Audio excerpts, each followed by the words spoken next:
tentang mengapa merek itu penting. Kita lihat bahwa di dalam satu merek itu ada terkandung nama, Kemudian di dalam merek juga terkandung simbol. Kemudian yang ketiga, merek juga mengandung elemen kunci dalam konteks komunikasi. Kemudian merek itu harus unik. Karena untuk menampilkan satu hal yang berbeda dengan produk lainnya. Kemudian dari sisi yang lain, merek juga mengandung arti kinerja. Kemudian merek juga mempunyai arti sebuah produk. Jadi dari 6 istilah ini akan coba kita kupas satu persatu. Apa yang dimaksud merek mengandung arti nama, simbol, elemen kunci, unik, kinerja, dan produk tadi. Mari kita lanjutkan lagi. Jadi rekan-rekan semua, sebuah merek juga mengandung arti nama, ya. Di sini ada Instagram. Kemudian ada yang namanya Discovery Channel.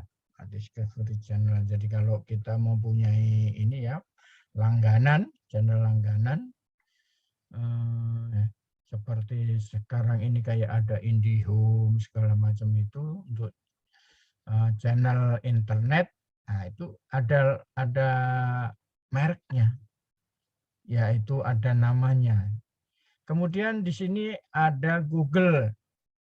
Kemudian ada juga merek kayak Apple, kemudian McD dan Adidas. Yaitu di situ ada nama. Selanjutnya kita akan coba lebih jauh lagi, ada simbol, ya kan? Ada simbol. Jadi di dalam merek itu menunjukkan ada simbol. Anda bisa lihat di sini simbol-simbol yang muncul di dalam sebuah merek itu kalau kita lihat satu persatu akan terlihat bahwa masing-masing itu mempunyai simbol ya, di mana kita lihat kalau di dalam Domino's Pizza itu memang simbolnya ada simbol domino ya, ada simbol domino. Nah, itu adalah menunjukkan satu simbol bagi Domino's Pizza. Begitu pula dengan McDonald atau McD, lebih dikenal dengan McD. Jadi di situ ada simbol yang membentuk huruf M dan lain sebagainya, ya. Di mana antara ini bentuk simbolnya berbeda-beda ya, berbentuk simbol yang berbeda-beda untuk membedakan merek satu dengan merek yang lain. Kemudian kita lanjutkan lagi tentang elemen kunci. Apa yang dimaksud dengan elemen kunci? Anda tentunya pernah parkir membawa kendaraan mobil ya, pernah parkir di tempat parkir yang luas, entah itu di mall, entah di itu. Kemudian pada saat datang kurang begitu memperhatikan karena saking luasnya area parkir tadi, tentunya mengalami kebingungan. Kemudian tanya sama atau kepada tukang parkir yang ada di situ, Pak, kira tahu nggak ya? Saya tadi parkir kok jadi lupa gitu kan? Lupa. Kemudian tukang parkirnya kan akan bertanya, Pak, merek mobilnya apa, Pak? Karena kan ditanya si tukang parkir, warnanya umpamanya, warna mobilnya apa? Warna mobilnya apa? Pertama kali akan ditanya warna mobilnya. Kemudian kalau hanya menyebut warna putih, wah banyak ini Pak warna putih. Ininya apa Pak? Apa mereknya? Akhirnya itu yang dimaksud dengan elemen kunci. Jadi bisa untuk komunikasi. Dan merek tadi bisa untuk mencari bahwa untuk membedakan dengan merek yang lain. Itu yang dimaksud dengan elemen kunci dalam komunikasi ya. Kemudian kita lanjutkan lagi bahwa merek itu juga menunjukkan satu produk. Nah, di layar terlihat bahwa ada satu produk gamis itu dengan ada satu merek yang muncul di gambar tersebut. Artinya bahwa dia menunjukkan bahwa merek gamis tersebut itu adalah satu produk atau satu produk berupa baju gamis untuk wanita ya. Baik, saya lanjutkan lagi tentang kekuatan ya kan, tentang kinerja. Jadi kalau kita lihat bahwa merek juga menunjukkan kinerja. Kita lihat ada pesawat tempur yang baru saja lepas landas dari kapal induk. Itu dia mempunyai merek ya, mempunyai merek. Apakah itu produk Amerika atau produk Inggris atau produk Rusia, kemudian dengan kemampuannya dia akan menunjukkan kinerja. Begitu berbunyi mic atau apa itu, dia wah udah orang juga melihat wah itu bagus gitu. Jadi dari sini merek juga bisa menunjukkan satu kinerja.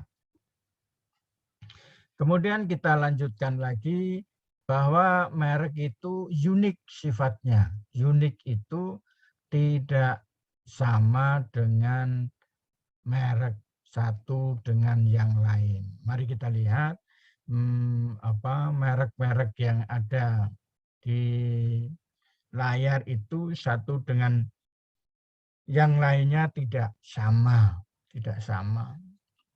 Baik, saya lanjutkan lagi. Saat ini kita bisa melihat satu membangun merek yang kuat tadi. Ini adalah gambaran daripada video yang sudah barusan saya jelaskan ya. Kita ikuti ya, Jadi di dalam membangun merek yang kuat tadi itu menghasilkan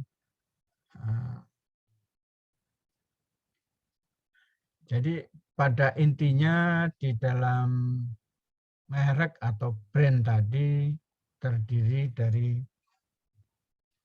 kegiatan-kegiatan yang sudah saya jelaskan tadi ya.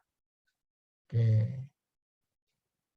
Kemudian mari kita lanjutkan lagi tentang ruang lingkup dan tingkatan merek. ruang lingkup dan tingkatan merek. Jadi di ruang lingkup dan tingkatan merek itu ada yang disebut atribut,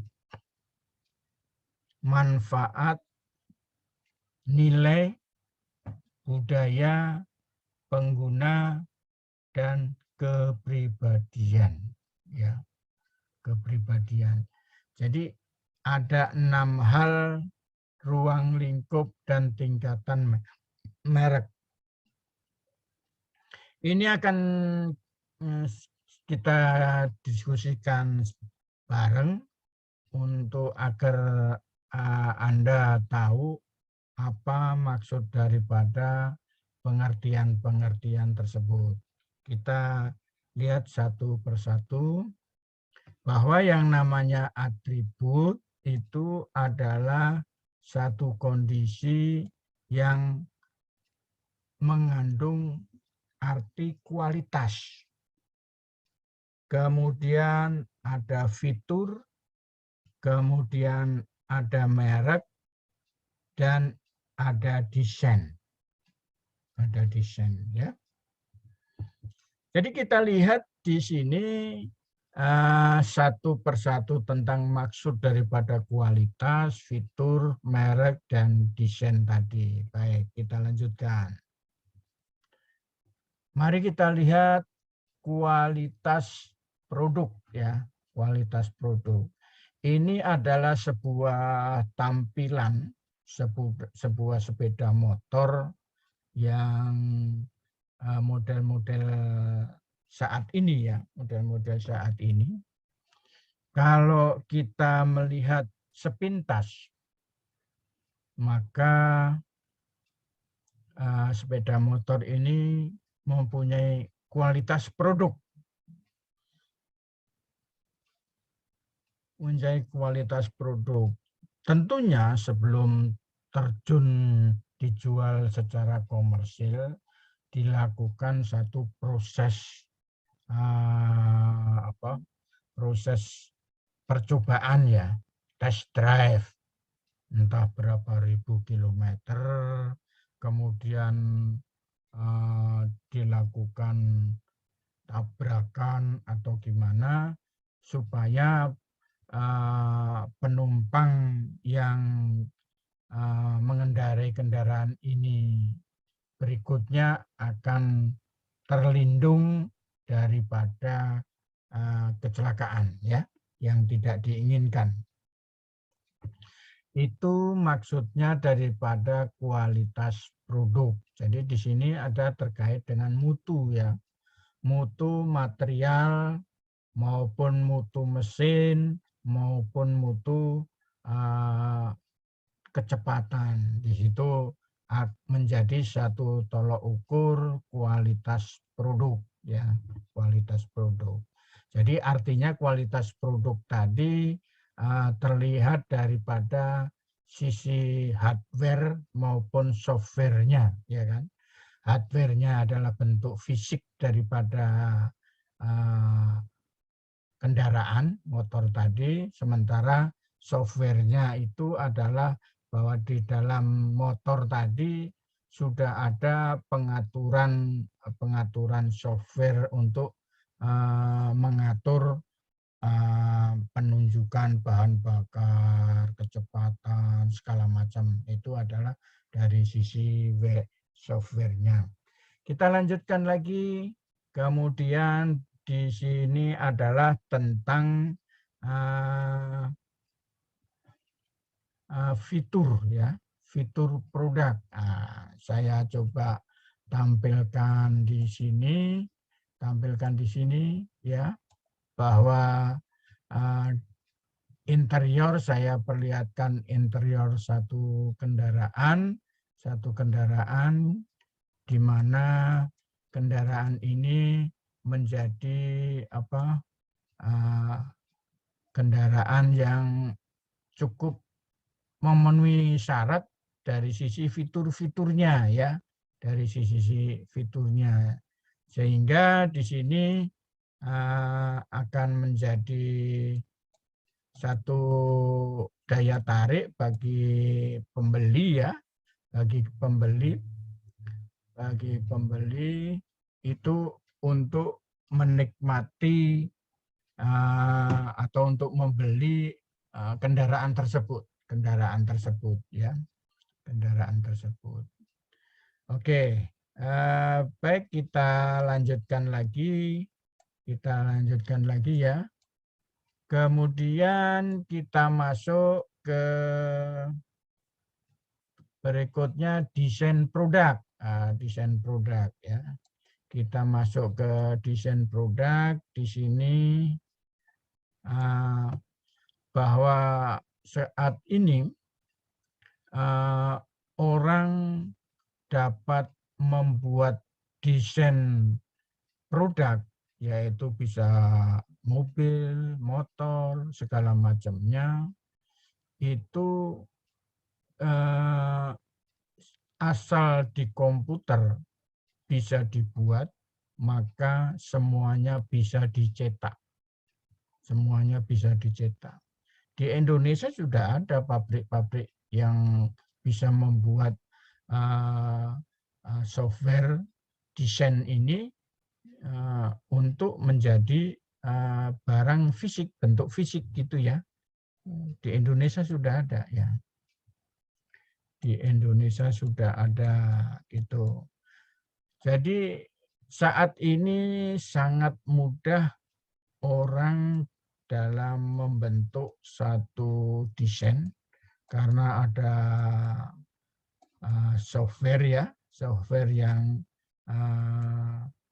ada software yang membentuk itu, membentuk yang dapat dibantu software aplikasi desain tadi, entah bentuknya AutoCAD atau sekarang ada SketchUp segala macamnya, tergantung kita melihatnya ya, tergantung.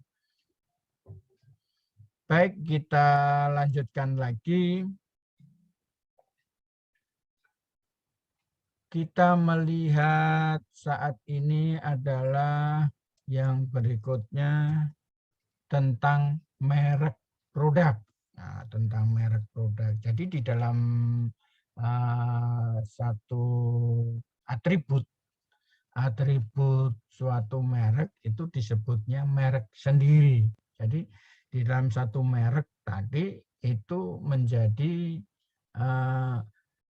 jadi ini adalah merek mobil terbaik saat ini. Mobil terbaik saat ini. Di sini namanya adalah Koenigsegg CC-XR Terevita. Harga mobil ini adalah 68 miliar. 68 miliar. Jadi Anda bisa bayangkan bahwa mobil ini harganya adalah 68 miliar. 68 miliar. Baik, kita lanjutkan lagi dari sisi merek sudah, kemudian kita masuk lagi ya ke yang berikutnya tentang manfaat. Jadi di dalam ruang lingkup tadi kita sekarang diskusi tentang manfaat. Jadi kalau manfaat itu ada 5 hal yang perlu diperhatikan. Yang pertama adalah tentang mudah diingat. Mudah diingat. Kemudian lebih unggul. Selanjutnya harga jual lebih tinggi, mengatasi kejenuhan pasar, dan terciptanya produk image atau produk image. Ya. Ini perlu kita bahas sekali satu persatu untuk agar kita mengerti arti daripada manfaat dari suatu merek ya. Kita lihat di sini tentang mudah diingat. Kita coba lihat. Kalau Anda melihat satu persatu merek atau logo ini, maka kalian mayoritas pasti tahu. Minimal yang paling atas ini ya, baris paling atas ini rata-rata untuk para remaja, mahasiswa itu sangat familiar, sangat familiar. Kemudian baris kedua ada yang tahu, ada juga yang bertanya-tanya. Kemudian baris ketiganya, ini semuanya adalah membuat kita mudah diingat. Ya. Coba kalau kita lihat yang baris pertama. Baris pertama itu di sini tentunya kalian punya akunnya ya. Yang sebelah kiri ini, yang sebelah kiri. Sebelah kiri itu Anda akan pasti mengenal ya, akan pasti mengenal untuk logo tersebut. Kemudian kita lihat yang berikutnya adalah logo yang sangat familiar untuk hampir semua orang ya, hampir semua orang. Jadi itu mempunyai akun ya, yang di atas ini mayoritas ada 1, 2, 3, 4, 5. Kadang-kadang kalau Lincoln ini ada yang punya, ada yang tidak. Tapi kalau yang namanya 5 hal ini kemungkinan besar mempunyai. Dari sisi, dan ini mudah diingat kan?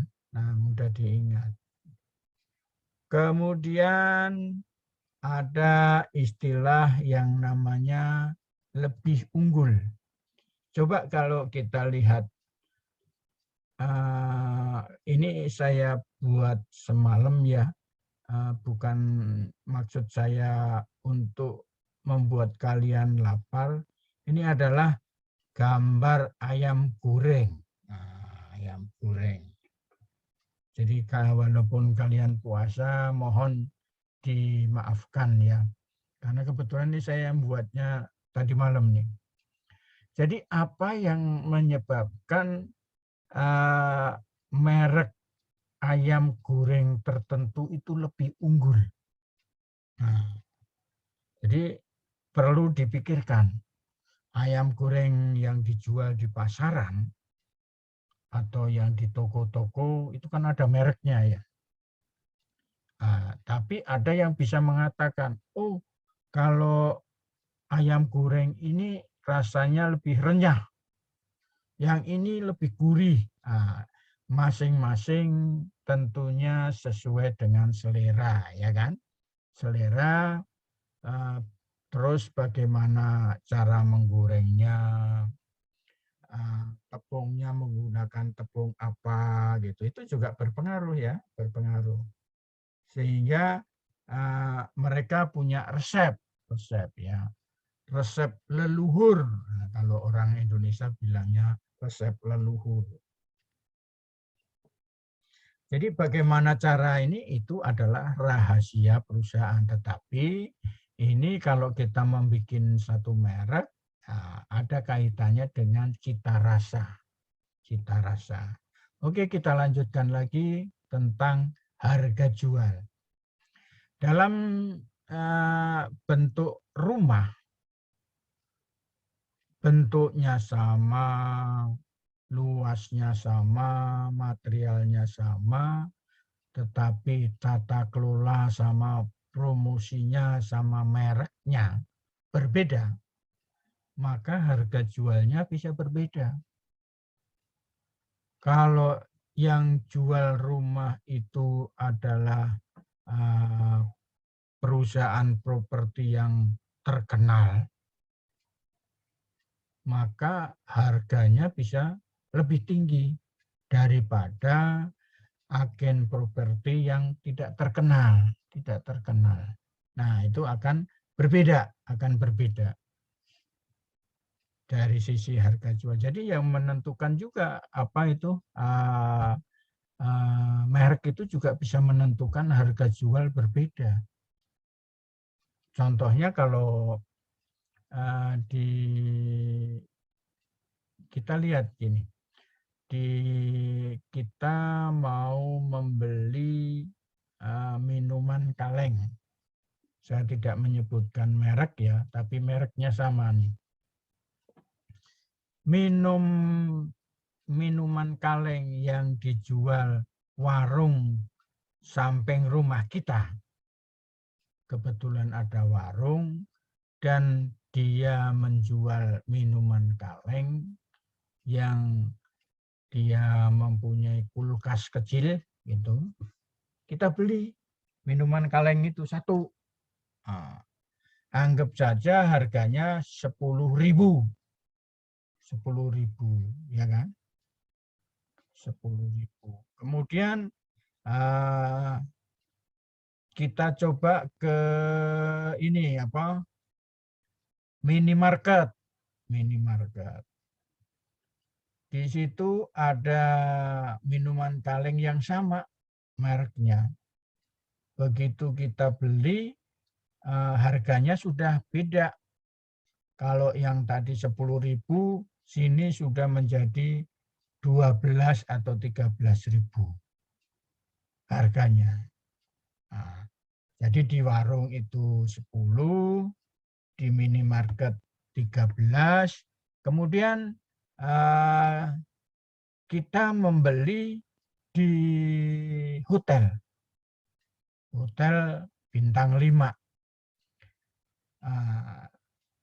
Dengan merek yang sama, minuman kaleng yang sama, maka kita beli di hotel bintang 5 karena kebetulan kita ada pertemuan dengan klien di hotel bintang 5, maka diberikan suguhan minuman kaleng tersebut dengan merek yang sama. Kemudian setelah air diskusi, masing-masing orang minum satu kaleng karena ada 2 orang, artinya ada 2 kaleng, itu harus mengeluarkan uang satu kalengnya 30.000. Ya. Sehingga kita harus membayar 60.000. Artinya di sini sudah ada perbedaan harga di tempat yang berbeda. Di warung, di minimarket, di hotel bintang 5. Ya. Ini adalah satu gambaran. Kenapa kok di warung murah? Ya karena tidak ada biaya tambahan. Kemudian di minimarket sudah ada perbedaan 3.000. Kemudian di hotel, wah udah sampai hampir 2,5 kalinya atau 250%-nya sendiri kenaikannya. Kenapa bisa begitu? Karena di dalam minimarket itu kan sudah mengeluarkan biaya satu karyawan. Yang kedua AC, ya kan, fasilitas yang ada di situ. Nah, sehingga Anda belanja tidak gerah. Begitu pula yang ada di hotel. Begitu kalian masuk dilayani oleh pelayan yang cantik, ya kan? Duduk di restorannya pakai kursinya yang empuk, ya kan? Ada AC-nya, semuanya servisnya memuaskan. Nah, itu masuk ke dibebankan kepada pelanggan, dibebankan kepada kita gitu loh, sebagai konsumen. sebagai konsumen, sehingga harga jual itu bisa berbeda. Tetapi kita melihat ini dengan merek yang sama, harganya juga berbeda. Baik, kita lanjutkan lagi. Untuk menghilangkan kejenuhan pasar,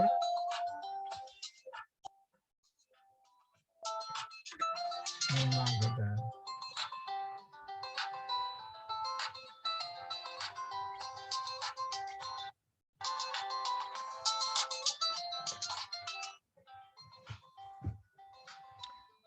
Rekan-rekan semua, untuk menghilangkan kejenuhan pasar itu saat ini saya ambilkan contoh tentang pariwisata, ya kan? Kalau pariwisata yang ada seperti biasa kita sudah bosan, maka di daerah Bandung, saya ambilkan contoh di daerah Bandung, dibuat satu pariwisata yang dekat dengan alam, dibuat seperti ini, ya kan, untuk mengatasi kejenuhan tadi, mengatasi kejenuhan.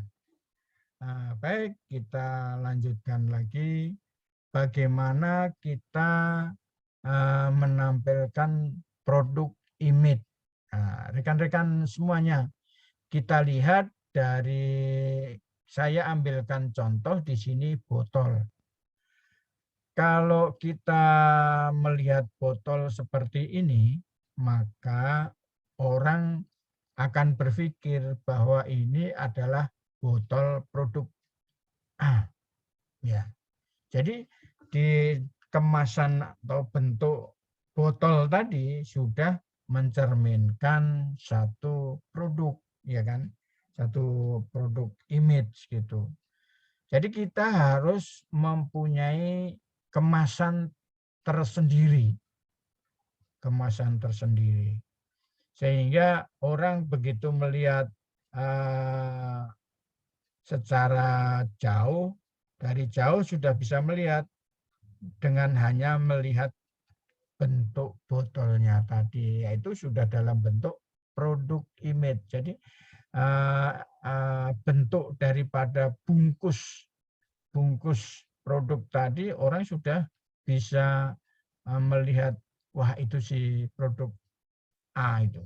Nah, di situ. Mempunyai ciri khas. Baik, kita lanjutkan. Sekarang kita masuk nilai, ya.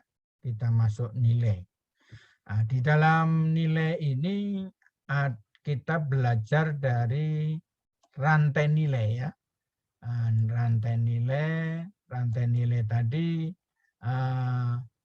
itu sangat penting. Kita ambil yang kegiatan atau aktivitas utama dulu, yaitu adanya inbound logistik. Kemudian ada proses, ada outbound logistik, kemudian marketing dan penjualan, dan yang terakhir adalah jasa. Jadi di dalam meningkatkan satu produk tadi, supaya ada nilainya, maka di perusahaan menjalankan inbound logistik, proses outbound logistik, dan marketing, sales, serta jasa. Kita lihat satu persatu. Di dalam satu proses inbound logistik tadi, ini dilakukan adanya penyimpanan, gudang penyimpanan, ya, gudang penyimpanan sebelum dilakukan processing, ya kan. Umpamanya ada pabrik motor, ada pabrik mobil, kemudian ada orang membuat restoran segala macam, disimpan. Di sini saya ambilkan contoh gudang dalam suatu perusahaan, ya, gudang satu perusahaan. Kemudian kita lanjutkan lagi proses, ya. Proses ini adalah satu kondisi, ya, di mana barang mentah diolah menjadi barang jadi. Jadi ini adalah proses pembuatan mobil, ya kan? Proses pembuatan mobil, apakah ini assembling atau produk, tapi ini adalah satu proses, ya. Adalah satu proses dari pabrik mobil, perusahaan mobil, ya. Kemudian kita lanjutkan lagi tentang outbound logistik.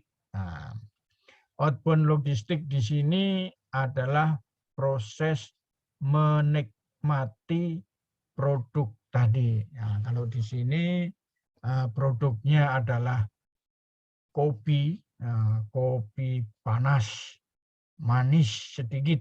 Nah, itu silakan. Mohon maaf juga, ya. Ini karena kebetulan membuatnya tadi sebelum sahur. Nah, itu sebelum sahur, maka kebetulan ada kopi, ya saya ambil kopinya. Jadi rekan-rekan, jadi outbound logistik tadi adalah hasil daripada proses bahan mentah, ya, mentah. Kemudian kita lanjutkan lagi tentang marketing dan sales. Jadi di sini mobil yang sudah jadi dipasarkan dan dijual melalui satu proses pameran. Untuk daya tarik tentunya dicarikan waitress yang cantik-cantik, ya kan?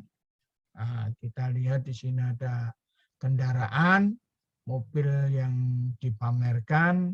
Siapa yang punya duit silahkan membeli. Pembelian ini bisa cash and credit, ya, biasanya sekarang ini.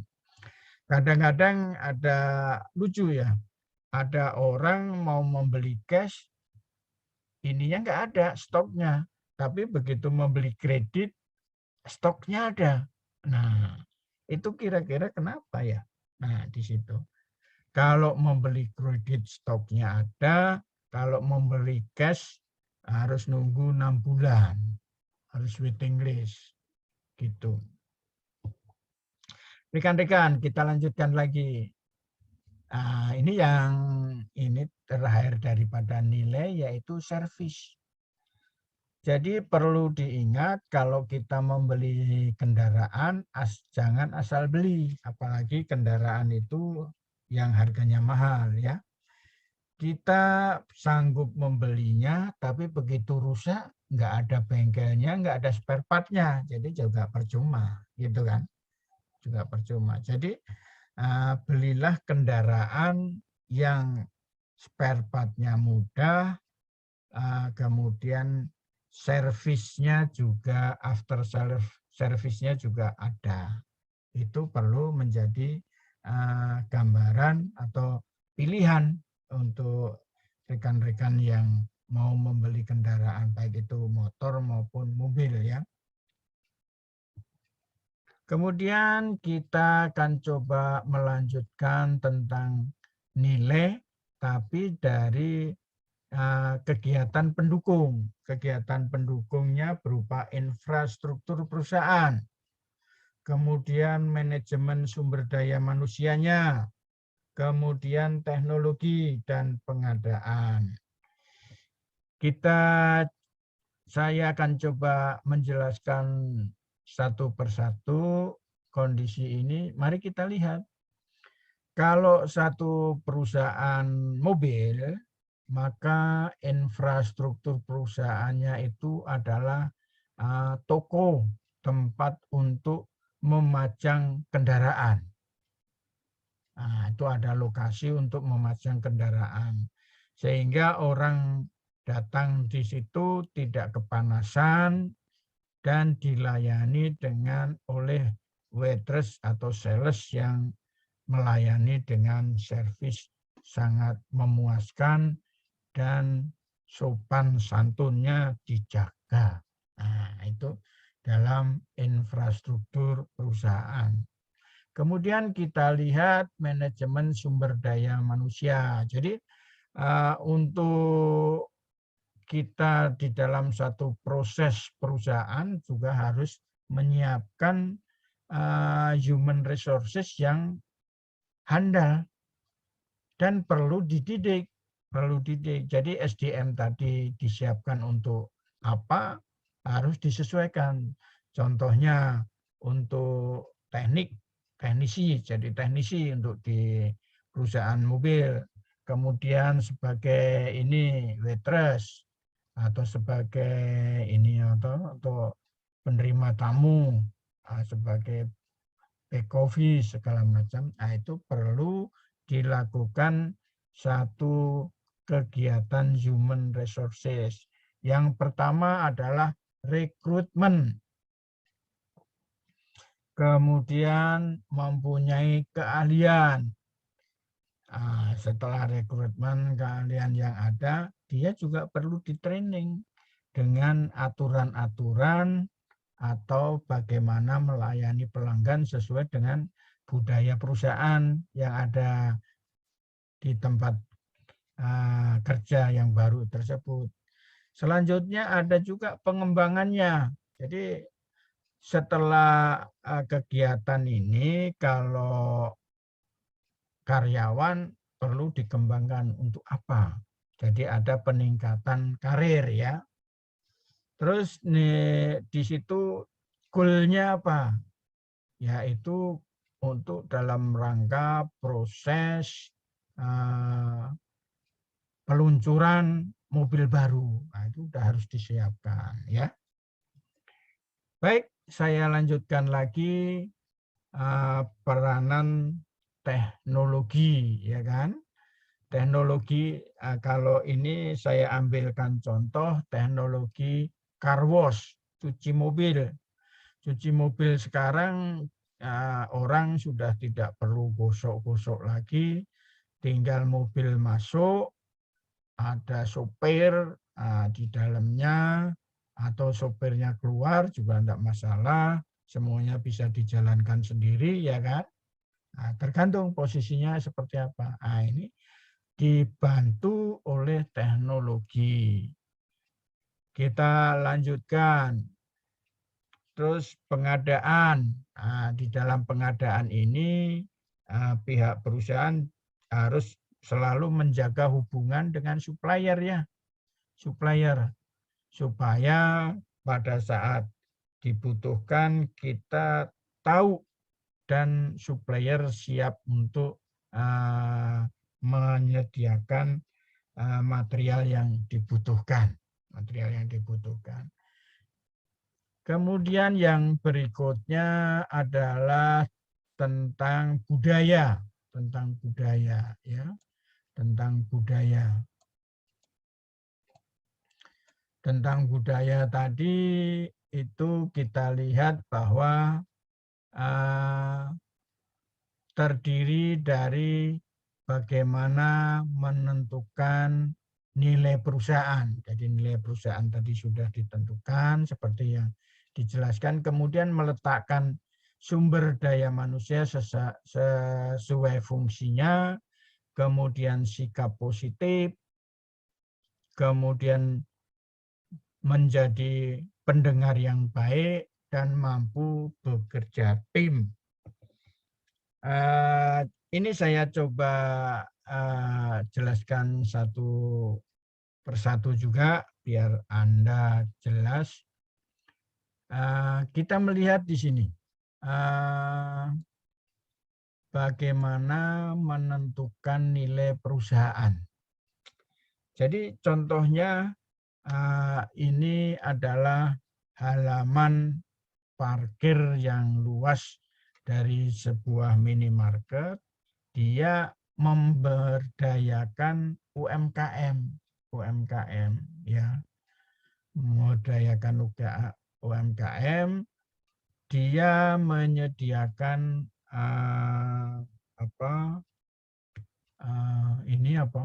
kotak atau gerobak jualan. Di sini kebetulan jualannya adalah ayam goreng atau gorengan.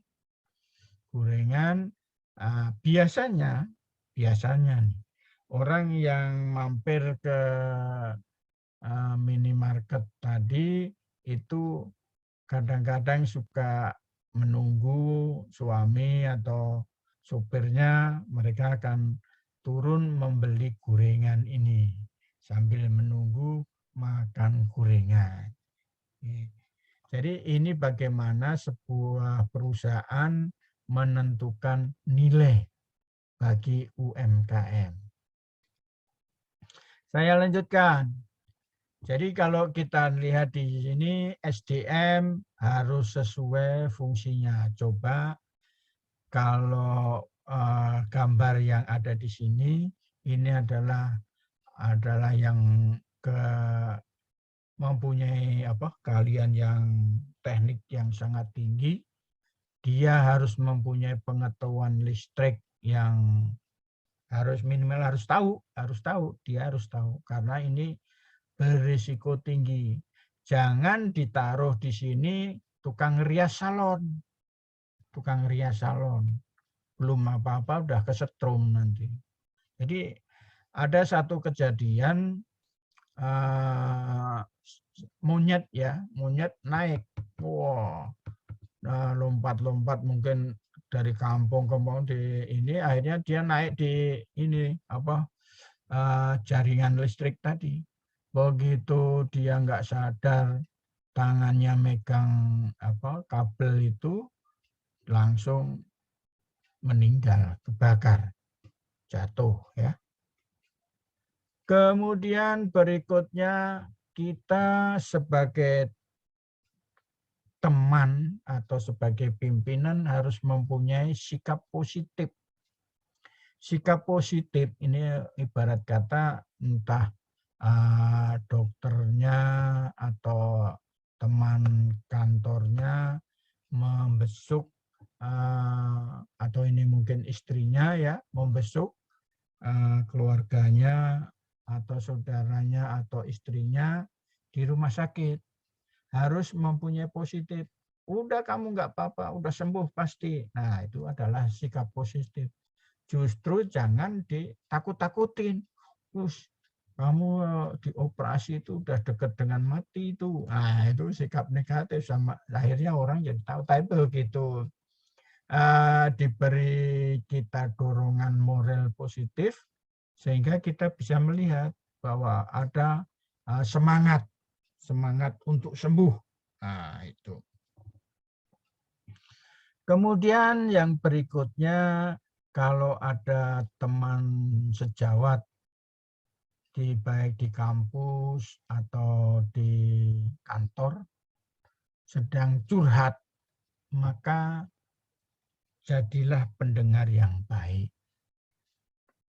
Jangan begitu dia mau curhat, Anda udah bilang gini, berisik aja lu, saya lagi sibuk. Nah, itu yang tadinya sudah mau curhat, langsung inilah patah arang. Semakin tapi begitu Anda menjadi pendengar yang baik, dia akan merasa plong, ada orang yang mau mendengarkan keluh kesahnya. Begitu apa yang dimaksud dengan pendengar yang baik tadi, artinya menerima curhatan orang. Tidak usah memberi solusi. Kalau memang tidak bisa, kita dengerin aja. Itu dia bebannya akan berkurang. Kemudian harus mampu bekerja tim. Artinya apa? bahwa di dalam satu proses mencapai tujuan perusahaan, orang itu tidak bisa bekerja sendiri. Karena apa? Karena kemampuan orang itu terbatas. Contohnya, di dalam satu perusahaan itu kan ada, di dalam struktur organisasi itu kan ada unit keuangan, ada unit teknik, unit pemasaran, ada unit operasi, dan lain. Itu artinya apa? Artinya orang itu kemampuannya terbatas. Hanya pada satu bidang ilmu saja. Ilmu saja. Maka untuk itu harus bekerja secara tim. Harus bekerja secara tim. Begitu pula Anda nanti pada saat menyelesaikan tugas kelompok, karena kemampuan kalian itu terbatas, maka mari belajar bekerja secara tim. Jadi bekerja secara tim itu bukan satu orang yang bekerja, tetapi yang lain tinggal titip nama, bukan itu.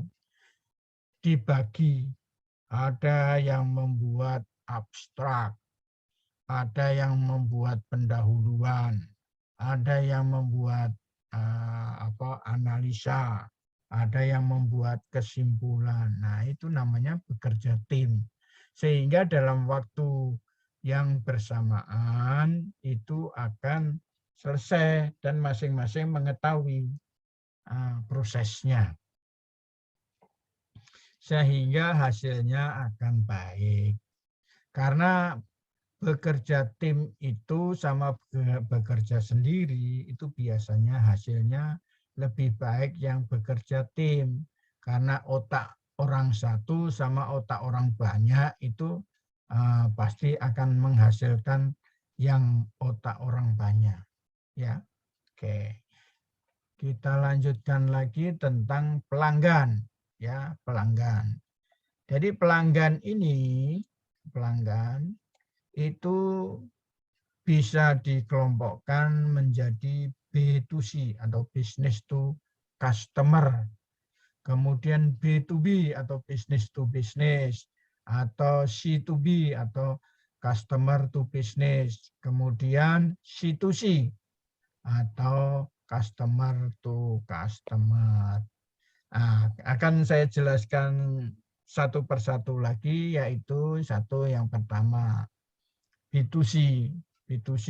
Jadi kita lihat bahwa ada satu keluarga kecil, keluarga muda, dia datang ke showroom mobil, ya, showroom mobil untuk membeli mobil, maka disambut oleh petugas yang disediakan untuk melayani customer tadi. Jadi customer tadi karena keluarga disebut customer, sementara perusahaan mobil tadi atau yang jualan agen ini disebut bisnis karena merupakan satu lembaga, ya, satu perusahaan, maka disebut business to customer. Kemudian kita melihat yang disebut dengan B2B atau business to business. Jadi business to business itu pembelian antar perusahaan, Jadi biasanya kalau pembelian antar perusahaan itu cara penawarannya melalui satu tender, ya. Pembeliannya melalui satu tender. Kemudian dijualnya juga dari sisi ikut tender tadi, gitu.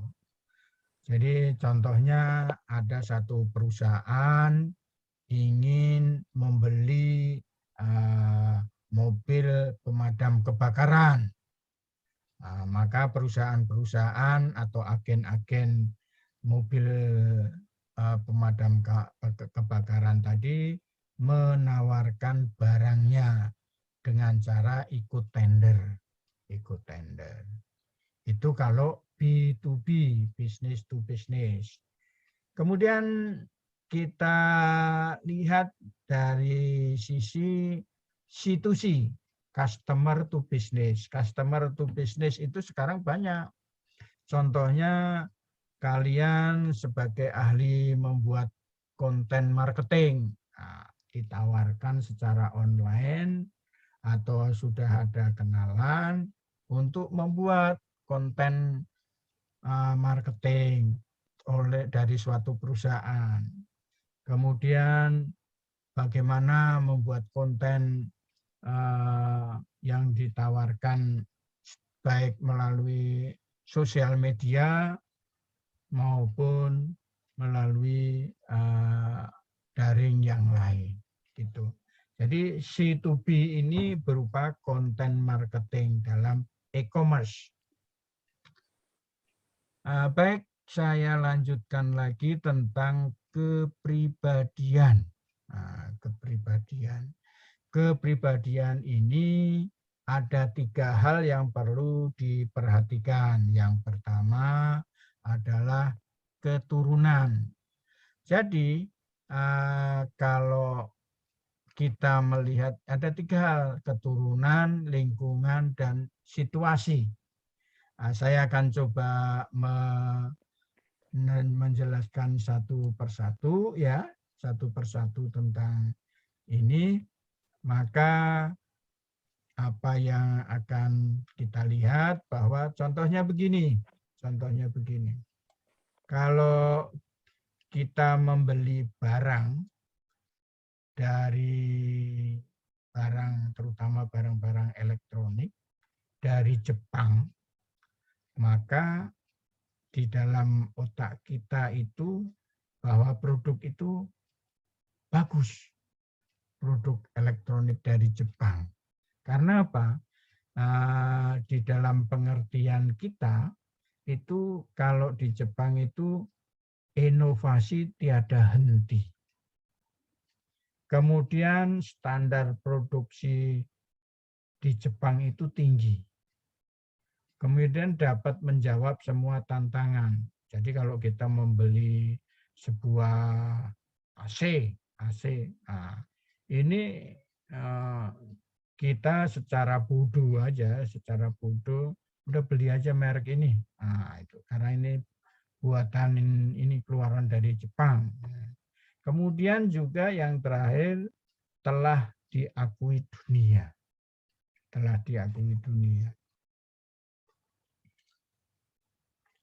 Kenapa kita tidak bekerjasama dengan Jepang tentang kereta api cepat? Nah, kalau itu sudah bukan ini lagi, itu sudah ranah politik. Sudah bukan ranah pemasaran lagi ya. Sudah bukan ranah manajemen lagi. Sudah larinya ke politik. Baik, kita lanjutkan lingkungan. Ini saya ambilkan contoh, kebetulan lagi musim bulan Ramadan, puasa. Ini saya ambilkan contoh buka puasa di Masjid Nabawi.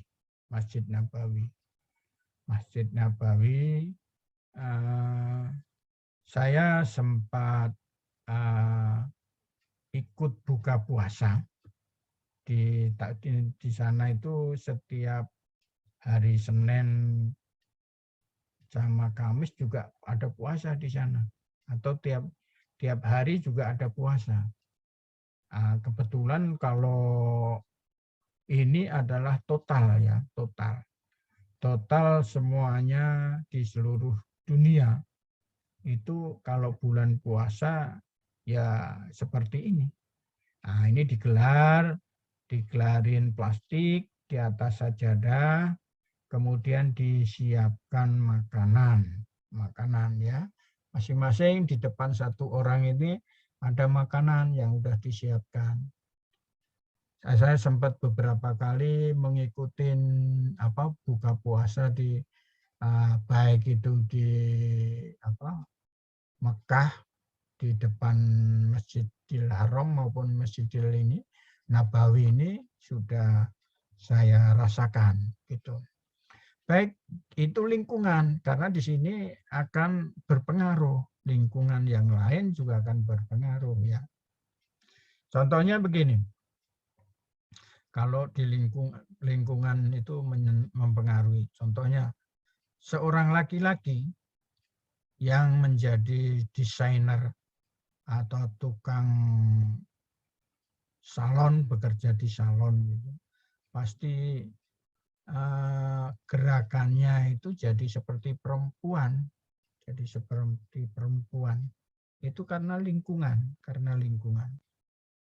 Kemudian kita lanjutkan situasi.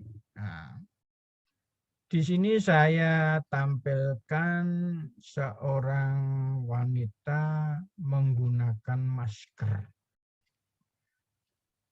Pada saat ini, hal ini sudah menjadi maklum, karena sudah menjadi kewajiban, karena perintah ya, karena ada pandemi, protokol kesehatan. Tetapi kalau orang di jalan umum menggunakan masker sebelum ada COVID, sebelum ada pandemi, orang bertanya, pasti muncul tanda tanya. Ini mungkin bibirnya ada masalah atau hidungnya ada masalah. Nah, itu jadi situasi juga berpengaruh. Karena situasi saat ini kalau orang pakai masker, ya orang dimaklumi karena memang situasinya seperti itu ya. Situasinya seperti itu. Oke. Kemudian baik rekan-rekan, saya cukupkan untuk hari ini. Kita lanjutkan saja dengan tugas ya. Tugas kelompok. Rekan-rekan, ini dia tugas kelompoknya. Silahkan untuk dipelajari. Di sini ada, buatlah sebuah artikel ilmiah tentang manajemen pemasaran. Jadi kelompoknya dibagi dua. Kelompok ganjil dengan tema pengaruh merek terhadap kepuasan pelanggan. Kelompok genap dengan tema pengaruh teknologi terhadap produk baru. Waktu kerja 2 minggu. Diketik spasi tunggal, spasi artinya tidak ada spasi. Kemudian font Arial 12. Template silahkan copy link berikut. Jadi kalian untuk contohnya, template-nya silahkan di copy link yang ada di situ, kemudian masukkan di Google, langsung enter, langsung keluar itu nanti contohnya. Nah, silakan dilakukan ini. Sekarang waktunya tanya jawab. Kalau ada yang mau bertanya, silakan. Silakan kalau ada yang mau bertanya.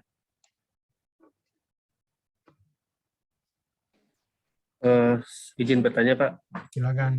Ini terkait tugas itu nanti hasilnya bentuknya PPT atau Word gitu Pak? Kalian coba dilihat template-nya Pak.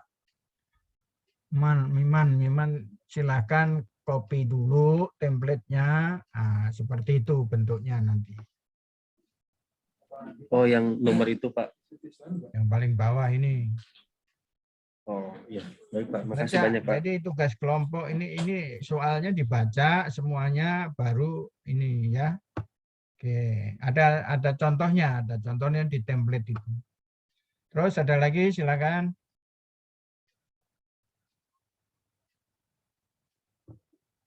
Silakan, ada lagi.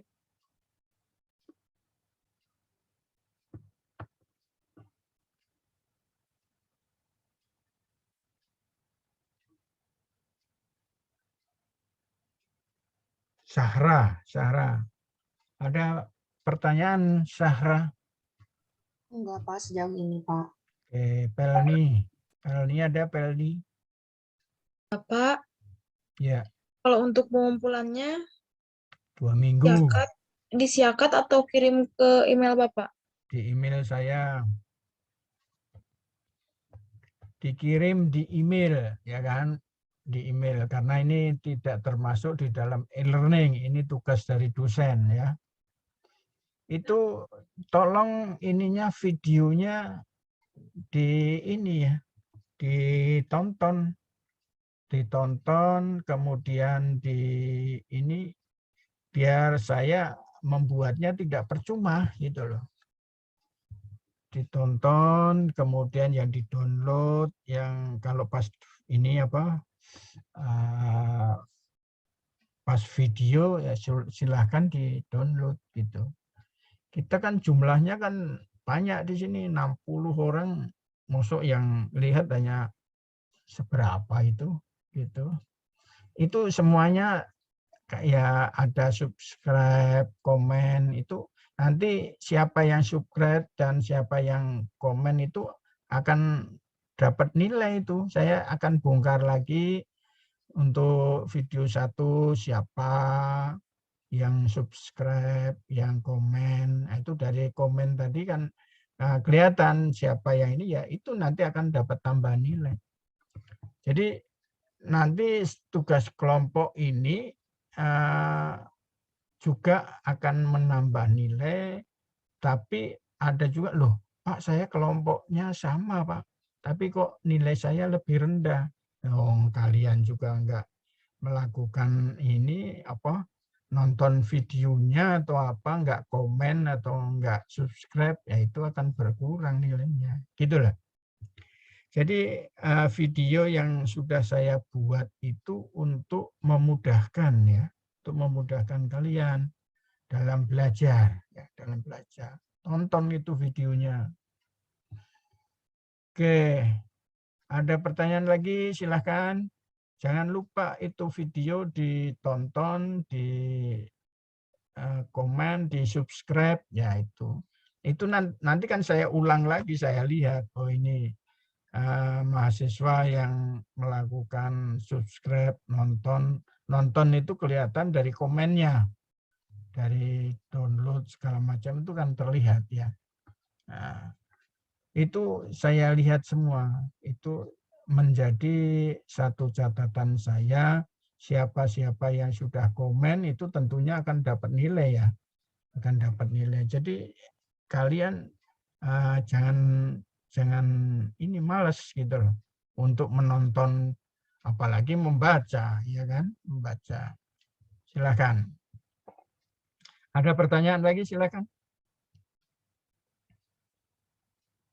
Jadi untuk tugas kelompok, jadi yang sesi 1, sesi 2, sesi 3 ini silahkan dilihat videonya. Videonya dilihat, kemudian di komen, di subscribe, saling bantu.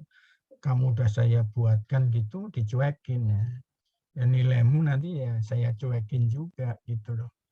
Gitu. Kita saling give and take. Baik, rekan-rekan semua, kalau tidak ada ini pertanyaan lagi, saya tutup.